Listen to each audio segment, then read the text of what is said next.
Primeiramente, queria desejar um feliz ano novo a todos vocês que me seguem, que vocês tenham um ótimo 2024. E que esse canal também tenha um ótimo 2024.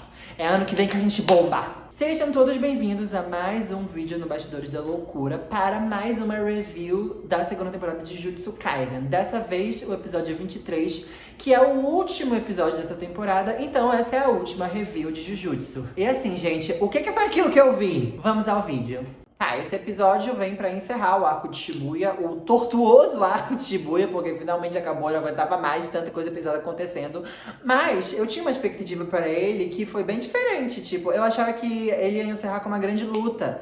Achei que todo mundo ia se juntar pra lutar contra o falso Geto, depois que a Yuki... Descobri o nome daquela mulher loira, é Yuki. Depois que a Yuki apareceu, mas não foi isso que aconteceu.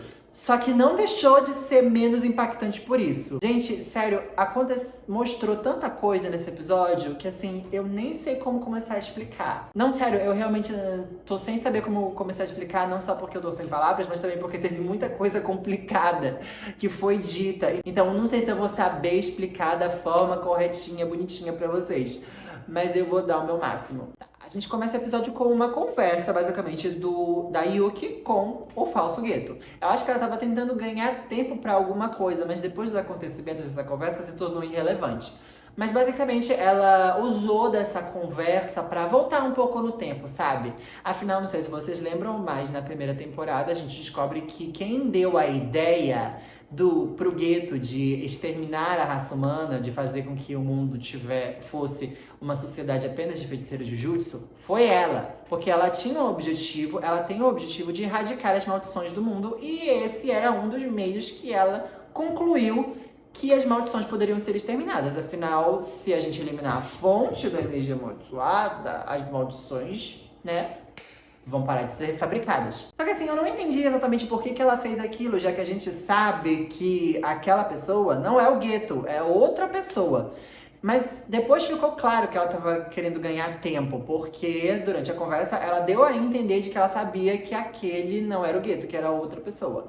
Mas foi muito legal ela relembrar esse momento, porque ela já veio falando que esse plano inicial do Geto tinha uma grande falha. A gente descobriu, inclusive, coisas novas sobre esse universo de Jujutsu. Novas pra quem não leu o mangá, né? Mas a gente descobriu algumas coisas sobre como esse universo funciona. A primeira coisa que a gente descobriu é o fato de que, diferente do Japão, nos outros países ao redor do mundo não tem uma concentração tão grande de maldições. Elas não aparecem... Maldições e espíritos amaldiçoados nas outras partes do mundo não são tão comuns quanto são lá no Japão. O que eu vi que teve muito sentido na vida real, porque o Japão geralmente é conhecido por ser um local que tem mortes misteriosas. Os mestres do terror, dos filmes de terror, são no Japão. Pelo menos é uma das formas que ele é conhecido aqui no Ocidente, e eu acho que essa afirmação fez muito sentido, na minha opinião. E também me fez pensar que talvez não só no Japão tivesse uma grande concentração. Aqui no Brasil, talvez tenha uma grande concentração de maldições. Porque a gente sabe, né, que a gente tem um folclore de lendas urbanas bem perigoso. Então, isso me fez ficar pensando nessas coisas. Mas enfim, ela voltando à explicação, ela também disse que se esse plano dele fosse findado, a concentração de energia amaldiçoada ia ficar toda no Japão. E assim, isso ia ter consequências claras, nenhuma outra nação ia ver aquilo e deixar isso suceder. Pelo menos foi o que ela concluiu. Ela disse que esse era um objetivo distópico pra ela. Só que aí, essa conversa se provou completamente em vão, porque, tipo, a gente sabe que não era o Geto lá, então aquele não era mais o objetivo dele. Inclusive, eu achei muito bom uma coisa... Não, eu tô me adiantando, deixa eu continuar. A gente sabe que aquele não era mais o objetivo do falso Geto. Ele não queria erradicar a humanidade para que não existissem mais maldições. Não, ele queria que as maldições reinassem no mundo. E para fazer isso, o jeito que ele fez, cara... Masterminding. Esse vilão foi, assim, ele foi muito mastermind nesse plano. Porque, assim, vocês lembram que ele absorveu o Marito, né? E o feitiço do gueto faz ele adquirir algumas das habilidades das maldições que ele absorve. E aí, quando ele observou o Marrito, que é uma maldição que consegue mexer na alma das pessoas, a gente descobriu que esse plano dele era uma coisa muito velha. O vilão, ele já disse que viveu há milhares de anos e que o gueto é só mais um dos corpos dele. Mas, tipo assim, é uma coisa muito velha mesmo. Era pra ser naquele dia, naquele horário, naquele momento em específico. Porque ele usou a transfiguração inércia do Marrito pra acordar pro plano dele finalmente ser concretizado. Primeiro ele explicou que, na verdade, ele tinha... Como é que eu vou explicar isso? Ao longo dos anos, ele preparou o terreno pro plano dele funcionar. Ele queria o caos completo. E para fazer isso, ele criou alguns mecanismos. Esses mecanismos eram ou pessoas que tinham engolido tesouros amaldiçoados, como o Yuji, há pessoas que tinham feitiços dentro dela, mas não sabiam disso, como foi o caso do Junpei na primeira temporada. Ele espalhou essas pessoas pelo mundo, inclusive a gente descobre que a irmã do Megumi, que vocês, não sei se vocês lembram, mas ela estava amaldiçoada, era uma dessas pessoas. Quando ele ativou a transfiguração inércia do Marrito, essas pessoas acordaram e as maldições que ele espalhou por elas, porque ele espalhou maldições, foram ativadas. Ele as programou para que elas simplesmente começassem a se destruir. Eu não sei se eu posso falar isso no YouTube, mas vocês entenderam a mensagem. Para gerar um caos, ele queria basicamente criar um caos completo. Ele também disse que ele, além disso, fez alguns pactos com pessoas, com feiticeiros e maldições que ele conheceu ao longo dos 100 anos que ele estava vivo. Só que esses pactos foram desfeitos a partir do momento em que ele criou o novo corpo do gueto. Só que aí, naquele momento, acho que, como consequência disso, apareceram várias maldições. Ele invocou várias maldições naquele ponto de Shibuya. E quando eu digo muitas, assim, é muitas maldições mesmo. Depois a gente descobriu que aquele evento foi o catalisador para o despertar de mais de 10 milhões de maldições. 10 milhões de maldições despertas. Vocês entenderam esse número? Inclusive, depois que ele fez isso, ele se deu por vencido e decidiu ir embora. Deu a entender de que ele tinha levado o selo do Gojo, inclusive ele se despediu do Itadori, dito, eu tenho que agradecer você, Itadori, porque afinal ele devorou o Marrito por causa do Itadori. E ele descobriu essas coisas do Marrito por causa, entre aspas, do Itadori. Aí ele se despediu lá, parecia que iria levar o selo do Gojo, mas pelo final desse episódio, essa informação ficou meio confusa, mas enfim. Essa parte acabou com uma despedida, e aí do nada, o episódio tem uma virada, tipo, acontece um jumpscare, a tela fica preta. E aí a gente é transportado para simplesmente as consequências do que aconteceu. As consequências do arco de Shibuya, do incidente de Shibuya ao redor do país. Que foram muitas mesmo. E também a gente descobriu com essas consequências outras informações sobre o universo de Jujutsu.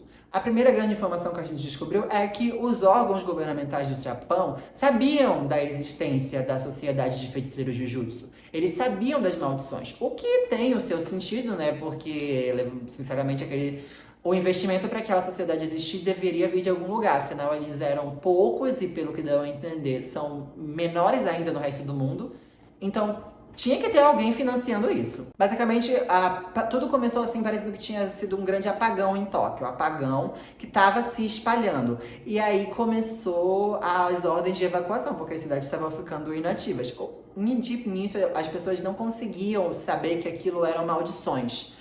Só que aí isso começou a gerar mais consequências. Teve um buraco no governo. Eu não sei se a capital do Japão é Tóquio. Eu acho que é Tóquio. Deixa eu pesquisar. Bom, sim, a capital do Japão é Tóquio. Então, obviamente, houve um buraco no governo quando começou a evacuar, né? Afinal, ele atacou a capital. Além disso, a coisa começou... O ien começou a se desvalorizar muito. Inclusive, eu vi uma garota... Nessa cena, teve uma garota que falou assim... Nossa, o ien tá despencando. Aí ela disse, mas pelo menos vai melhorar a exportação. Minha filha, nunca é uma coisa boa quando uma moeda começa a cair, principalmente num país tão desenvolvido quanto o de vocês. Além disso, também chegou no nível em que as maldições começaram a ficar visíveis para as pessoas. Na verdade, eu não sei se elas ficaram visíveis para as pessoas. Deu a entender que sim, mas assim, começou uma chacina.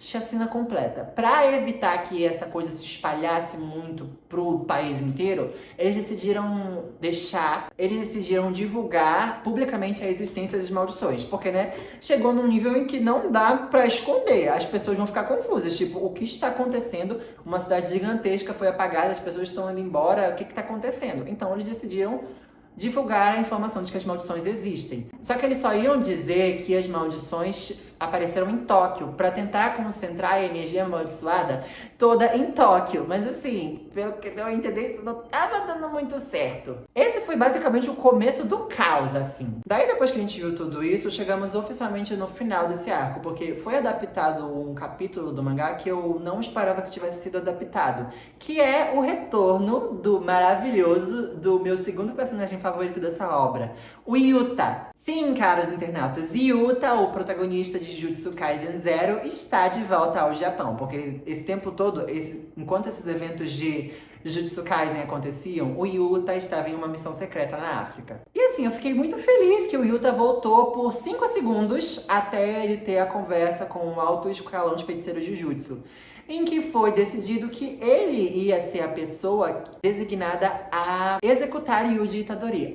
Também tivemos algumas informações extras, tipo, algumas outras consequências que tiveram, mas agora falando em relação à Sociedade Jujutsu. Esse foi o relatório oficial. A primeira coisa foi que confirmaram que o Geto estava vivo, então a ordem de condenação à morte dele foi restabelecida. Também disseram que o Satoru Gojo foi considerado um cúmplice no incidente de Shibuya junto com o Geto, então decidiram que ele não ia ser livre do selamento e qualquer um que tentasse ia ser considerado um crime. O que, sinceramente, foi uma decisão muito burra, na minha opinião. Burra pra caramba. Porque, assim, a gente descobriu ao longo do mangá que o Gojo não é o personagem mais forte desse universo. Mas ele era o pacificador daquele universo. Sem ele, a situação só vai piorar.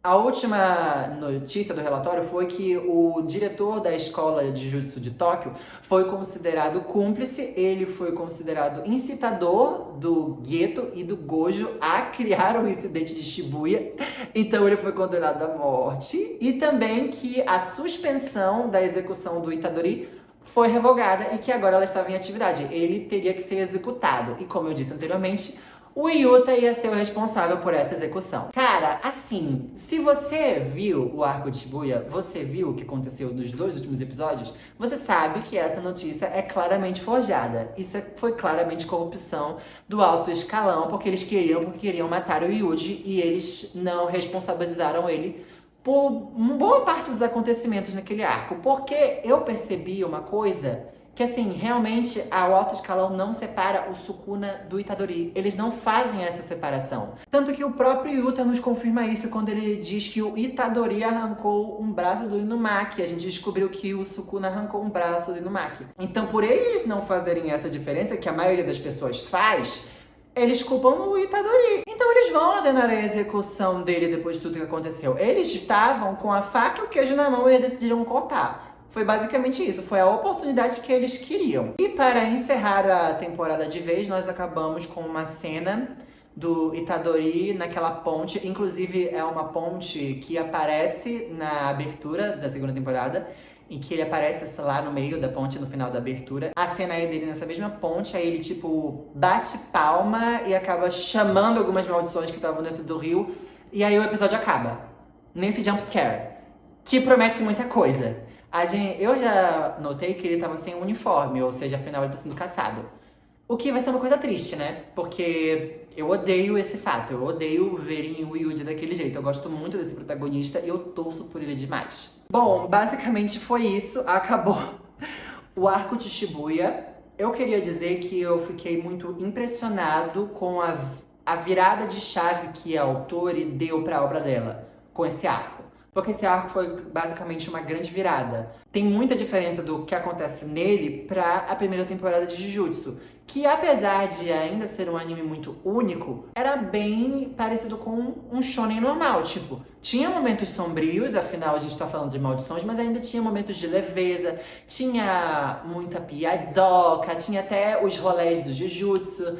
no final dos episódios, sabe? Ainda tinha a estrutura de um shoujo normal, que tinha acontecimentos e lutas incríveis, momentos pesados, mas também momentos leves. Só que agora não, tipo, agora ela mostrou a que veio. Ele mostrou que a sua obra é bem mais sombria do que os outros shonens anteriormente.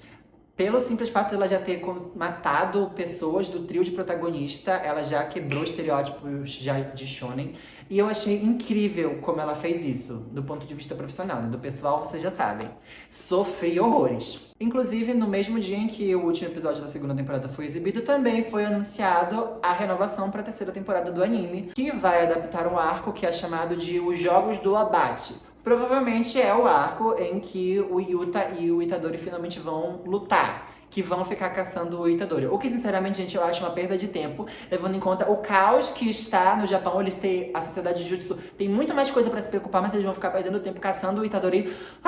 Enfim, eu provavelmente, talvez assim, eu pare de acompanhar Jujutsu a partir de agora, pelo bem da minha saúde mental, porque, sério, eu sou uma pessoa muito emotiva. Eu me preocupo com coisas que a maioria das pessoas que vê anime não se preocupa.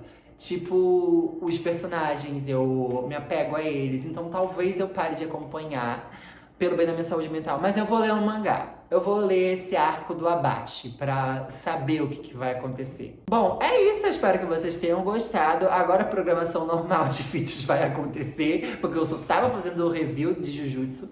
Mas eu espero que vocês tenham gostado de me acompanhar até aqui. Por favor, se inscrevam no canal caso ainda não sejam inscritos e curtam esse vídeo, deem muita curtida para dar engajamento e para eu fazer, talvez, review de outros animes que vão estar estreando em 2024, que eu também queria fazer algumas reviews semanais. Mais uma vez eu queria desejar a todos um feliz ano novo e eu vejo vocês em 2024. Bye bye!